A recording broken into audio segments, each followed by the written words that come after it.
Dear friend, Prime Minister Drew, Mr. Scarrett, an extraordinary friend also from very early days. My dear friend, the Deputy Prime Minister, distinguished son of the soil, and of course, the beautiful people of Guyana, St. Kitts and Nevis. You are the original product. As much as you may not be aware, you are much of what we celebrate at these CARICOM Heads of Government meeting, that regional product. I want to start by saying thank you to Prime Minister Drew, his government, and the people of St. Kitts and Nevis for their extraordinary support, kindness, and love that they would have demonstrated to the Guyanese who came here. And on behalf of a grateful people, Prime Minister, I want to say thank you, and please convey this thanks to the people.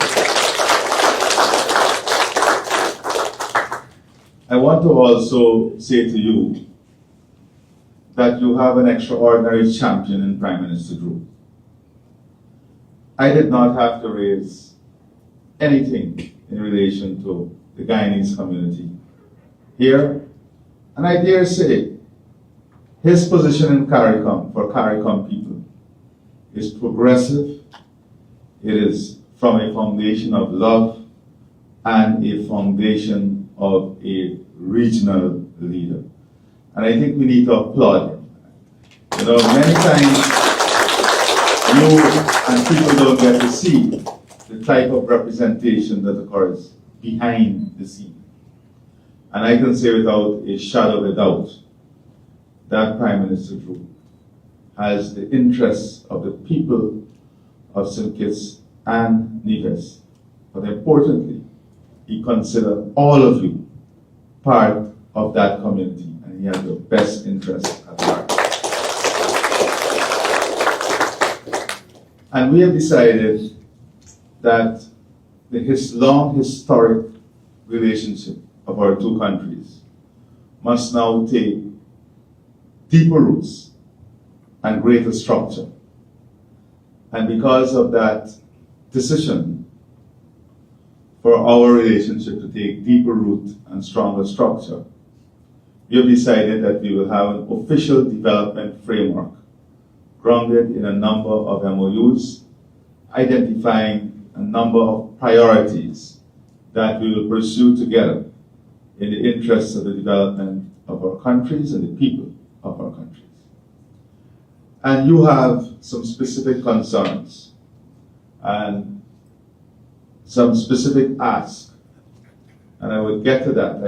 I too would not speak too long because I want you to have the opportunity to ask all your questions. But as you know, Guyana is going through an extraordinary phase in our national development. And I've said very clearly that our development must lead to the prosperity of the region, because we see ourselves as an instrument that can allow our region to grow and prosper stronger and together. For example, if you look at our energy strategy is also linked to ensuring that we have energy security in this region. Ensuring that when we proceed to LPG and LNG, that our off-takers would be the people and the countries in this region, so that the energy security of the region can be met from within the region. And you know, those are important aspects of the energy transition that many countries are pursuing. The pace of development has brought us to a situation that is quite opposite to when many of you would have migrated out of Guyana. Now we have massive shortage of labor force in Guyana. Extraordinary shortage, to the extent that if you go to any construction site now, the most common language might be Spanish at the construction site. And that is because of the pace of development and what is taking place. So much of our labor in the construction sector, much of our skills coming now from neighboring countries and countries from within the region. We have a lot of Guyanese who were in the construction sector in Barbados, Trinidad and Tobago, who would have returned also. Because, of course, with the expansion, the payment structure would have changed also. But one of the things that we are guarding against is complacency. Because of higher rates now, people may not think it necessary to work all 5 or 6 days in a week or all 7 days in a week. And that is something that we are acutely aware of and we are guarding against. So we have identified some priorities for development.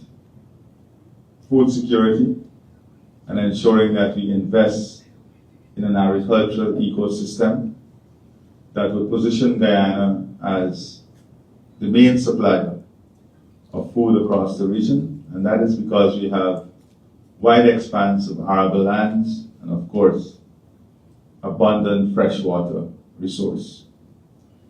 We've identified energy as a second platform through which we will advance regional development and create opportunity.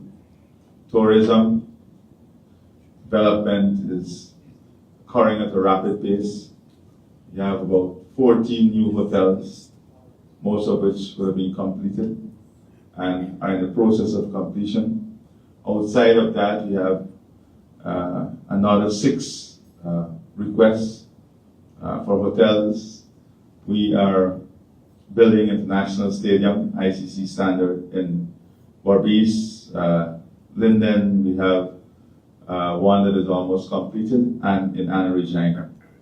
So all of those new facilities, of course, will create an ecosystem around them that require people to work and, of course, create opportunity for entrepreneurship. We have identified education and healthcare as key aspect of national development and regional development. So we have started a process of building a world-class healthcare sector and education sector. We are partnering with 3 principal organizations, international organizations, Mount Sinai out of the US, Northwell, and Apollo Hospital, to help to re-engineer this change in our healthcare system. We have been able so far to complete 6 new state-of-the-art regional hospitals with all of the facilities. We are now completing the first phase of the development of a world-class oncology center. We are about 55% completed of the new level 5, which is the highest level, maternal and children hospital. We are in the process of looking at the design for the expansion of the Georgetown Hospital and building out 2 more level 5 hospitals across Guyana, both of which will be teaching hospitals. So we believe that in another 3 to 4 years, we've also built 2 new nursing schools. We're integrated into a global nursing system so that the certification is global in nature. Similarly with education, we're migrating education on a digital platform that is available for the entire Caribbean. Our nursing program also will be available online to all of the Caribbean, so that is how we are ensuring that the region is developing with us, because we don't want to be part of the push and pull factor for skilled workers within the region. So we want our platform to help the region as a whole. We have just launched also a new police academy that is internationally accredited. That will be part of one of the areas in which St. Kitts, Nevis and Guyana will be partnering in the security sector. We have a long history in the military, training a lot of the military personnel here.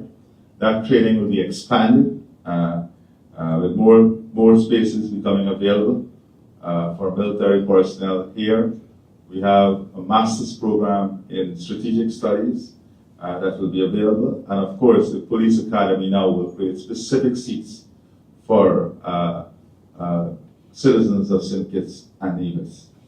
We are also going to work on a cooperation agreement on food security, exchange of technology, exchange of skills, and we want to create a framework that would allow the smooth movement of goods and services between St. Kitts and Nevis and Guyana. So, as you know, we are currently expanding the Guyana Defense Force to have a commercial wing that would work towards national priorities. And one of the things that we are doing is to integrate that wing with the supply chain of CARICOM. And St. Kitts and Nevis will be one of the first areas that we want that collaboration and cooperation to be extended to. That will allow some direct connection between Guyana and St. Kitts and Nevis. So that is a very important area that we're working on. In the area of technology, digitization, and AI, we have been investing heavily in these areas because we are trying to leapfrog Guyana into the new world at the shortest possible time. So we are applying the best technology that there is now, a lot of it futuristic, and building the population up to that. On education, as I said, we have made education free at every level, University of Guyana, but in addition to that, we have the Gold Scholarship Program with more than 42 universities, colleges, and other institutions participating around the world. So we are very aware that you have kids who can also benefit from the Gold Scholarship Program and our free education. We want to ensure that our mechanism is in place to allow your children and even yourselves to benefit from this. So we have been working on creating a framework that would allow the expansion that's taking place in Guyana to take deeper root across the region. And you will see the benefit of that. I know for you, access to services, passport services, birth certificate replacement, your ID card replacement, all of these things are critical issues that you raise from time to time. So you know we are now moving towards a digital ID. We have already launched the digital ID that will be integrated into the entire national ecosystem. For a matter of fact, we are now talking to the UAE in bringing into Guyana an integrator, a data integrator that would allow this unique digital ID to be used across multiple platforms in conducting business and so on. But what I can assure you is that if there is a major backlog in passport renewal and documentation, we are going to set up a special team to come here, if they have to spend a week, to come here and to work on clearing up that backlog. And we can do that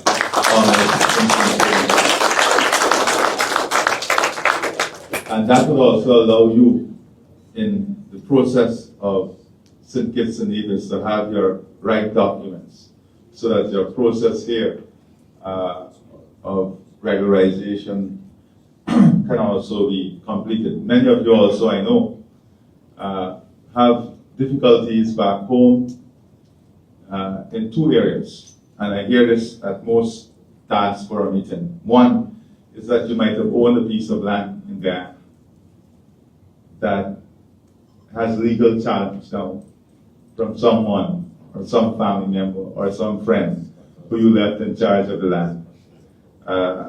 And that is because of what is taking place in the economy. Almost every piece of land across the coast of Guyana has increased in value by maybe 1,000%. So that creates its own ecosystem. And I would say to you guys that the only advice I can give you is to make sure you have your legal basis and your documentation intact. We can't intervene much in private lands. And then many of you would like to return home, but you want to have your homes or have a house completed before you return home. But I give this example. When most people left, they did not even know what they were going to. But they went with a spirit of survival and a spirit of doing better. And because of that spirit, they were able to achieve. So, whilst we can do as much as we can to ensure that you get allocation and you can rebuild your homes in Guyana, you also must take that first step in getting back into the economy, getting back into the community. And support mechanisms will be there. We're trying to get back all our nurses. Prime Minister, we're not going to take away anything. But we have massive problems, massive shortage of key personnel. You know, some of you when you left Guyana, I'll give you an example. Some of you when you left Guyana, if you left as a truck driver, let's give an example. Maybe your salary, the ones who left the latest, would have been what, about $25 per day, or even less. Today, truck drivers get as little and as much as between $100 to $150 per day. But you still don't have enough. You have construction workers, so those who are building their homes now, they're complaining to the government, we cannot find contractors to build our homes. And we want the government houses that we're building. So we have seen now people are moving away from wanting house lots, which they wanted previously, to wanting houses built by the government. Because of the stress of building, because of the economies of scale we're able to achieve, and managing the contractors who are not available, the builders who are not available. I don't know how many of you went home recently, but I know most people who went home recently, they got lost almost 2 or 3 times. Maybe in your own villages you got lost. And that is because of the scope. One person told me that he was going to Georgetown and just followed a new highway. And when he, yeah, you know the story. When he realized where he was all the way in Grove. But Prime Minister Drew came a year ago, and by the time he came back, he was driving on 2 completely different new highways. So the pace, and most of this is done by local contractors because we want to build the capacity. Now, there will be challenges because we have to build up that capacity, but you have to take a risk with your people. We have to take a risk with our own people in building our own future. Otherwise, how will we ever build a capacity? How will we ever build a capacity? So, I am going to leave the rest of the time for you to raise any questions, and that would allow me to elaborate more on some of our policies. I want to, again, and sports. I cannot leave without speaking a bit about sports.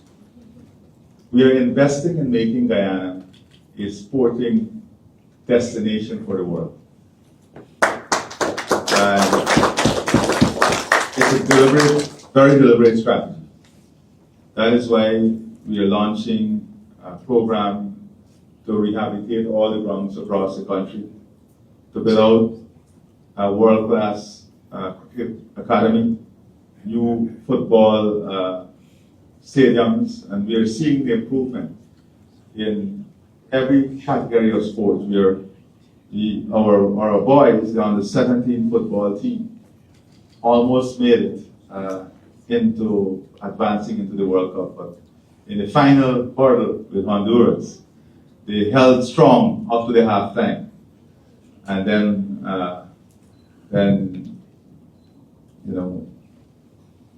they were not able to complete the task. But we are very, very proud of them and what they did. The girls are doing amazing in football. They are maybe going to be, if they continue on the trajectory they're on, in the CONCACAF club tournament. So they're doing exceedingly well. Cricket, we are very happy. So many of our Guyanese are in the West Indies, playing 11 now. And, Mrs. Garrett, many people don't know this, but if you want to know the real history of CPL, and even before CPL, some of the discussions that were taking place to build a regional tournament, that was his dream in bringing these regional tournaments. I want to commend you on the period of leadership that you were there at West Indies Cricket. I'm happy that you're still offering that leadership and that support to Prime Minister Drew and the people of St. Vincent and Nevis. That is an extraordinary skill set. St. Kitts and Nevis. What did I say? St. Kitts and Nevis. You're talking to my wife. St. Vincent. St. Vincent is very much a part of St. Kitts. The Prime Minister of St. Kitts would have conquered St. Vincent and brought home the best prize in his wife. So let me say that we are here. We have to build a stronger mechanism of supporting you. This is the first step in building that mechanism. I know that we brought you out early and you have to get to work, but I could not have gone back without using this opportunity to see you and let you know that we are here. And I know many of you wanted a meeting last night. That was the request. I think a few hundreds of you wanted a meeting last night. But I had a responsibility also to my duties at CARICOM. So it's a balancing act. It's a balancing act. And we are here. I'm very pleased we're here. And we will think of, we will be implementing a number of measures that would give you access to the opportunities that we have back home, and you have the decision. The decision is in your hands as to how you want to participate, if you want to participate, and at what level you want to participate. But again, I have to give credit to Prime Minister Drew, his team, his government, and you must recognize good leadership, and you must let good leadership know that they're recognized. And as members of the Guyanese community, I can tell you without a shadow of a doubt that you have an extraordinary friend in Prime Minister Drew and his government. And thank you all and God bless you. Right, good morning to all once again. Good morning. Right, thank you all for coming out so early. I want to thank the President Dr. Irfaan Ali, who is definitely a good friend of St. Kitts and Nevis, and he's my brother as well. I recently visited with him and we discussed a lot of matters of the Guyanese community here, what can be done in collaboration with Guyana to enhance your lives here and enhance the relationship between Guyana and St. Kitts and Nevis. I can tell you that in a few weeks I'm taking a contingent to Guyana to visit with His Excellency President to formalize a number of MOUs and agreements that we think will be down to the benefit of your community, specifically here in St. Kitts and Nevis. And I think he would allude to some of the things that we have already discussed. We came up with about 7 things that we're going to work on together, and I think he would go into some of them. I really want to thank all of you for coming out. I told him that we have been very progressive with the settlement of Guyanese here in terms of our immigration policy. Not perfect, but our tendency is to regularize all Guyanese here in St. Kitts and Nevis. And we have taken the decision that we will not deport any Guyanese at all in this country. So we did about 3 amnesties so that you all can come involved. And lately again, there was a meeting that was held with, I think, advisor to help to accelerate the residency process and the citizenship process as well. There are some glitches here and there, but the overall policy, as we have outlined, nobody to be deported, everyone to get regularization, even though the process might need a little bit more work from time to time. So I think everybody feels comfortable being in St. Kitts and Nevis, that no police stopping them and telling them where's the paper and go to jail and all these kind of things. That is not our policy. We welcome you, as we have always done. We want you to continue to integrate as much as possible. And now I want us to have a tighter relationship with Guyana itself. And we, I think the President has some exciting news, because we believe it should be facilitated that you can go home and come back as you see fit.